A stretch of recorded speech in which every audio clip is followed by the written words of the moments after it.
আপনি কি একজন নিউ ল্যাপটপ ইউজার বা ডেস্কটপ ইউজার আর আপনি জানেন না যে ঠিকভাবে কিভাবে পেন ড্রাইভ থেকে ল্যাপটপে ডাটা ট্রান্সফার করতে হয় কিংবা ডেস্কটপ বা ল্যাপটপ থেকে কিভাবে পেন ড্রাইভে ডাটা ট্রান্সফার করতে হয়?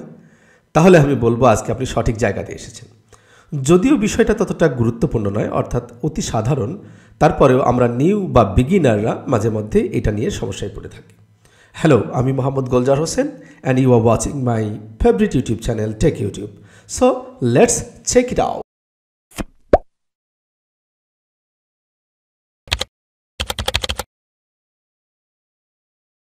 So dear viewers, আজকে আমরা দেখব কিভাবে ল্যাপটপে ইউএসবি পেন ড্রাইভ থেকে ফাইল ট্রান্সফার করতে হয় এবং ল্যাপটপ থেকে কিভাবে ইউএসবিতে ফাইল নিতে হয়। সো এটা একেবারে বিগিনার লেভেলদের জন্য একটা টিউটোরিয়াল, তবু ভাবলাম আজকে যদি আপনাদের কোনো কাজে আসে। So let's get start. So এই যে আমার হাতে দেখতে পাচ্ছেন, এটা একটা পেন ড্রাইভ। এই পেন ড্রাইভটা আমি এখন ল্যাপটপে প্রবেশ করাবো এবং ল্যাপটপে প্রবেশ করিয়ে ল্যাপটপে প্রবেশ করানোর পরে কি কি করণীয়, তারপরে কিভাবে ফাইলকে আপনি এখান থেকে ল্যাপটপে নেবেন এবং ল্যাপটপ থেকে কিভাবে ফাইল এখানে ট্রান্সফার করবেন সেটা দেখাবো।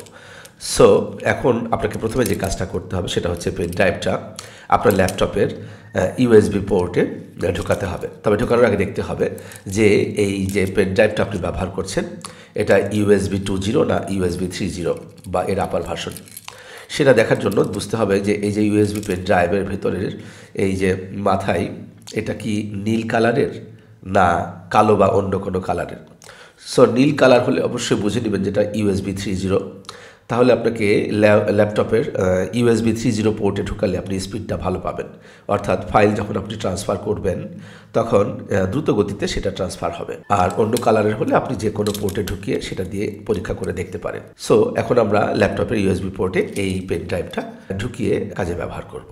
ল্যাপটপের পোর্টে আমি যখন আমার পেন ড্রাইভটিকে ঢোকানোর পরে অথবা কিছুক্ষণের মধ্যে আপনি দেখতে পাবেন একটা পপ আপ উইন্ডো আপনার ল্যাপটপের যে কোনো এক সাইডে ভেসে উঠবে, সেখানে আপনার পেন ড্রাইভের কানেক্ট হয়েছে কিনা তাতে আপনি বুঝতে পারবেন। সো আমরা একটু অপেক্ষা করে দেখি। অনেক ল্যাপটপের সঙ্গে সঙ্গে হয়, আবার অনেক কিছুটা টাইম নেই যদি আপনার অ্যান্টিভাইরাস থাকে। হ্যাঁ, এই যে দেখতে পাচ্ছেন আমি আমার ল্যাপটপে যে পেন ড্রাইভটা ঢুকিয়েছি সেটা কিন্তু দেখা যাচ্ছে। তো এ তো গেল। এখন কথা হলো আপনি ল্যাপটপে পেন ড্রাইভ ঢোকানোর সঙ্গে সঙ্গে আপনার করণীয়টা কী সেটা আপনাকে প্রথমে বুঝে নিতে হবে। ল্যাপটপে ঢোকানোর সঙ্গে সঙ্গে প্রথমেই আপনার করণীয়, যদি আপনার ল্যাপটপে বা আপনার ডেস্কটপে যদি কোনো অ্যান্টিভাইরাস দেওয়া থাকে সেটা দিয়ে আপনার পেন ড্রাইভটাকে ভালো করে স্ক্যান করে নেওয়া। কেননা ল্যাপটপ আপনি যখন বাইরের সোর্স থেকে কোনো পেন ড্রাইভকে ল্যাপটপে ঢোকাবেন, আপনার ল্যাপটপের সিকিউরিটির জন্য অর্থাৎ ভাইরাস থেকে বাঁচার জন্য আপনাকে অবশ্যই এটাকে স্ক্যান করে নিতে হবে। সাপোজ ধরুন আপনার ল্যাপটপে কোনো অ্যান্টিভাইরাস স্ক্যানার নেই বা অ্যান্টিভাইরাস নেই, সেক্ষেত্রে আপনি কি করবেন? সেক্ষেত্রে আরেকটি করণীয় আছে। সেক্ষেত্রে আপনাকে শিওর হয়ে নিতে হবে যে আপনার আপনার পেন ড্রাইভে কোনো গুরুত্বপূর্ণ তথ্য আছে কি না। তথ্য থাকলে সেক্ষেত্রে ডাটা লসের একটা ব্যাপার থেকেই যায়। আমি বলছিলাম একেবারে ফরম্যাট দিয়ে ফেলার জন্য, অর্থাৎ অ্যান্টিভাইরাস না থাকলে স্ক্যান না দিয়েও আপনি আপনার ল্যাপটপে আপনার পেন ড্রাইভটাকে ব্যবহার করতে পারেন। সেক্ষেত্রে আপনাকে আপনার কম্পিউটার থেকে যদি আপনি ইউএসবিতে আপনার ফাইল ট্রান্সফার করতে চান, সেক্ষেত্রে আপনাকে প্রথমে ফরম্যাটটা দিয়ে নেওয়া ভালো। কেননা আপনার ইউএসবি পেন ড্রাইভে ফাইলের সঙ্গে কোনো ভাইরাসও থাকতে পারে। সেক্ষেত্রে আপনি কীভাবে ফরম্যাট দিবেন সেটা এখন আমরা দেখব। তো এই জন্য আমি মাই কম্পিউটার আইকনে চলে গেলাম বা দিস পিসি আইকনে চলে গেলাম। দেখুন ডাবল ক্লিক করার সঙ্গে সঙ্গে আপনার এই যে আমি যে পেন ড্রাইভটা ঢুকিয়েছি সেটা হচ্ছে এই যে এটা। তো যে কথাটি বলছিলাম, আপনি এখানে দুটি কাজ করতে পারেন। আপনার যদি ল্যাপটপে অ্যান্টিভাইরাস দেওয়া থাকে সেক্ষেত্রে আপনি অবশ্যই এটাকে স্ক্যান করে নেবেন। তো এখানে আপনি স্ক্যানের অপশন, যদি আপনার অ্যান্টিভাইরাস থাকে তাহলে এখানে স্ক্যানের অপশনটা দেখতে পাবেন, খেয়াল করুন। আর শো মোর অপশনে গেলেও কিন্তু আপনি এখানে স্ক্যানের অপশনটা দেখতে পাবেন, এই যে স্ক্যান। তো আমার এখানে ল্যাপটপে স্ক্যান মানে অ্যান্টিভাইরাস রয়েছে, সেই জন্য আমি এখানে স্ক্যান দিয়ে নিতে পারি। স্ক্যান দিলে স্ক্যান শুরু হয়ে যাবে। তো দেখতে পাচ্ছেন এখানে স্ক্যান শুরু হয়ে গিয়েছে। তো এটা আমি আপনাদের দেখানোর জন্য জাস্ট করলাম, এটা আমি ক্যান্সেল করে দিলাম এবং ক্যান্সেল করে বেরিয়ে আসলাম। এখন আমি দেখব যে সাপোজ আপনি ধরুন আপনার পেন ড্রাইভে কোনো আপনার ল্যাপটপে কোনো অ্যান্টিভাইরাস দেওয়া নেই, সেক্ষেত্রে আপনি কি করবেন? সেক্ষেত্রে অবশ্যই আপনাকে পেন ড্রাইভটা ফরম্যাট দিয়ে নেওয়াটাই ভালো, যদি আপনার শিওর হয়ে থাকেন যে আপনার পেন ড্রাইভে ভাইরাস থাকতে পারে। তো সেক্ষেত্রে আপনি ফরম্যাট কীভাবে দেবেন সেটাও আমি দেখিয়ে দিচ্ছি। আর আপনি যদি শিওর থাকেন যে আপনার পেন ড্রাইভে ভাইরাস নেই, এটা আপনার একান্ত নিজের পেন ড্রাইভ, সো এটাকে আপনি স্ক্যান না করলেও কোনো সমস্যা নেই বা ফরম্যাট না দিলেও কোনো প্রবলেম নেই। কিন্তু যদি পেন ড্রাইভটি বাইরে কোথা থেকেও আসে, অর্থাৎ অন্য কেউ আপনাকে কোনো ফাইল এই পেন ড্রাইভ দিতে বলে, সেক্ষেত্রে অবশ্যই তাকে বলে নেবেন যে হয় আমি এটাকে ফরম্যাট দিয়ে দিব, না হয় স্ক্যান করব। ফরম্যাট দিলে কিন্তু তার ফাইলটা মুছে যাবে। সো এখানে ডাটা লসের একটা ব্যাপার আছে, যার কাছ থেকে পেন ড্রাইভ নিয়েছেন তাকে অবশ্যই জানিয়ে দিবেন যে এতে কোনো ফাইল থাকলে সেটা যেন সরিয়ে নেয়। তো দেখুন এটা আমি নিশ্চিত হওয়ার জন্য আমি এখন এটাকে ফরম্যাট দিব। সো ফরম্যাট দেওয়ার জন্য আপনাকে অবশ্যই মাউসের রাইট বাটনে ক্লিক করতে হবে। খেয়াল করুন এই যে রাইট বাটনটাতে ক্লিক করে এই যে ফরম্যাট অপশনটাতে ক্লিক করলেই দেখুন এই যে ফরম্যাট অপশনটা এখানে চলে এসেছে। এখন এই যে আমি এখানে কুইক ফরম্যাটটাকে টিকমার্ক দিয়ে যদি এটাকে টোটাল এই যে এখানে স্টার্ট বাটনে ক্লিক করি, তাহলে কিন্তু আমার এই ডিভাইসটি এতে একটা ওয়ার্নিং দিবে যে সমস্ত ডাটা কিন্তু ডিলিট হয়ে যাবে। সো আমি নিশ্চিত হয়ে নিচ্ছি যে আমার এই পেন ড্রাইভে তেমন গুরুত্বপূর্ণ ফাইল নেই, যা আছে যেগুলো সেগুলো আগে থেকে ব্যাকআপ নেওয়া আছে। সো আমি এখানে ওকে দিয়ে দিলাম এবং পুরো পেন ড্রাইভটাকে এখানে আমি ফ্রেশ করে নিলাম। তো দেখতে পাচ্ছেন আমার এই পেন ড্রাইভটা এখন পুরোপুরি ফরম্যাট দেওয়া সারা, অর্থাৎ এই পেন ড্রাইভে এখন আমার অন্য কিছু নেই, অর্থাৎ এখানে আমি এখন নিশ্চিন্তে আমি আমার ল্যাপটপ থেকে পেন ড্রাইভে ফাইল ট্রান্সফার করে দেখাতে পারি।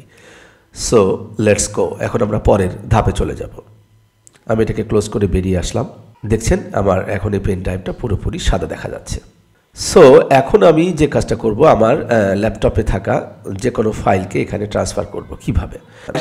এখন ল্যাপটপ থেকে ফাইল ট্রান্সফারের জন্য ল্যাপটপের যে স্থানে আপনি আপনার ফাইলটি আছে সেই স্থানে চলে যাবেন। দেখুন আমি ধরুন এখানে ডাউনলোড অপশনে আমি 2টা ফাইল ডাউনলোড করেছি। এই ফাইল দুটোকে আমি আমার ওই পেন ড্রাইভে ট্রান্সফার করে নিতে চাই। সো এই জন্য কী করতে হবে, আপনাকে আপনার ল্যাপটপের কিবোর্ডের কন্ট্রোল বাটনটি ধরে এই যেখানে যেহেতু ফাইল 2টা, সেই জন্য আমি 2টো ফাইলকে সিলেক্ট করব কী করে। দেখুন আপনার ল্যাপটপের কিবোর্ডের কন্ট্রোল বাটনটি ধরে যদি মাউস দিয়ে লেফট বাটনে ক্লিক করেন তাহলে সিলেক্ট হয়ে যাবে। দেখুন 2টো ফাইলকে আমি সিলেক্ট করে নিলাম। নিয়ে যদি আপনি আপনার মাউসের রাইট বাটনে ক্লিক করে এই যে কপি অপশনটাতে ক্লিক করেন, তাহলে এটা কিন্তু কপি হয়ে গেল। এখন আমি এটাকে আমার পেন ড্রাইভে অর্থাৎ ইউএসবি ড্রাইভে এটাকে ট্রান্সফার করে নিব। ট্রান্সফার করে নেওয়ার জন্য খেয়াল করুন এটাতে ডাবল ক্লিক করে এটাকে ওপেন করে নিলাম। নিয়ে যদি আবারও মাউসের রাইট বাটনে ক্লিক করে এই যে পেস্ট করে দিই, তাহলে এটা সহজে কিন্তু আমার ল্যাপটপের থেকে ইউএসবি পেন ড্রাইভে ট্রান্সফার হয়ে যাবে। তো দেখতে পাচ্ছেন আমার এখন এই যে পেন ড্রাইভে এই 2টো ফাইল কিন্তু ট্রান্সফার হয়ে গিয়েছে। তো ঠিক একইভাবে যদি আপনি আপনার পেন ড্রাইভ থেকে, অর্থাৎ আপনি ধরে নিয়েছেন আপনার পেন ড্রাইভে একটা নির্দিষ্ট ফাইল আছে, সেই ফাইলটাকে আপনি আপনার ল্যাপটপে ট্রান্সফার করবেন। সো সেক্ষেত্রেও সেই একই পদ্ধতি, আপনার আগে প্রথমে এই পেন ড্রাইভটাকে ওপেন করে নেবেন। পেন ড্রাইভটাকে ওপেন করে নিয়ে 2টো ফাইলকে সিলেক্ট করে নেবেন সেইভাবেই যেভাবে আরেকবার আমি দেখিয়েছিলাম। কম্পিউটারের কিবোর্ড থেকে কন্ট্রোল বাটন ধরে এটাকে সিলেক্ট করতে পারেন, অথবা আপনার মাউসের লেফট বাটন চেপে ধরে যদি আপনি ড্র্যাগ করেন তো সেক্ষেত্রেও কিন্তু আপনার সিলেক্ট হয়ে গেল।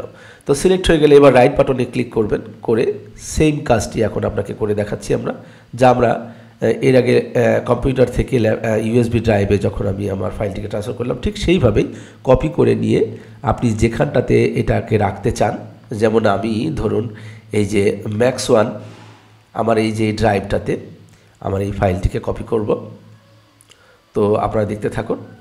তো এখানে কপি করার সময় কি করতে পারেন, এখানে অনেকগুলো ফাইল আছে। আপনি যে ফাইলটাকে কপি করলেন সেটার জন্য আলাদা একটা ফোল্ডার ক্রিয়েট করতে পারেন। সো ফোল্ডার ক্রিয়েট করাটা আমি সহজ, খুব কঠিন কাজ নয়, আমি দেখিয়ে দিই।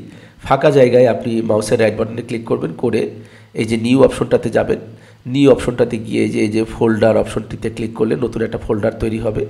ফোল্ডারটাই যে কোনো আপনার সুবিধা মতো আপনি যে ফাইলটা কপি করলেন সেই ফাইলটার নামও দিতে পারেন, বা আপনার পছন্দ অনুযায়ী চেনার সুবিধাতে যে কোনো নাম আপনি দিয়ে দিতে পারেন। যেমন আমি এখানে দিলাম মাই নিউ কপিড ফাইল দিয়ে যদি আপনি এন্টার বাটনটিতে চাপেন তাহলে এটা কিন্তু নাম হয়ে গেল দেওয়া। এখন এটাতে যদি আমি ডাবল ক্লিক করে এখানে দেখবেন একটা ফোল্ডারটা এমটি দেখাচ্ছে। এখন যদি আপনি কম্পিউটারের কন্ট্রোল কিটা চেপে ভি বাটনটি চাপেন তাহলেও পেস্ট হবে, অথবা মাউসের রাইট বাটনে ক্লিক করে যদি আপনি এখানে পেস্ট অপশনটিতে টাচ করেন তাহলেও কিন্তু এটা পেস্ট হয়ে যাবে। সো দেখতে পাচ্ছেন যে কিভাবে আমরা ইউএসবি পেন ড্রাইভ থেকে ল্যাপটপে ফাইল ট্রান্সফার করলাম, এবং ল্যাপটপ থেকে কীভাবে সেটাকে আবার ইউএসবি পেন ড্রাইভে ফাইল ট্রান্সফার করলাম। সো এই ছিল আজকের ছোট্ট টিউটোরিয়াল।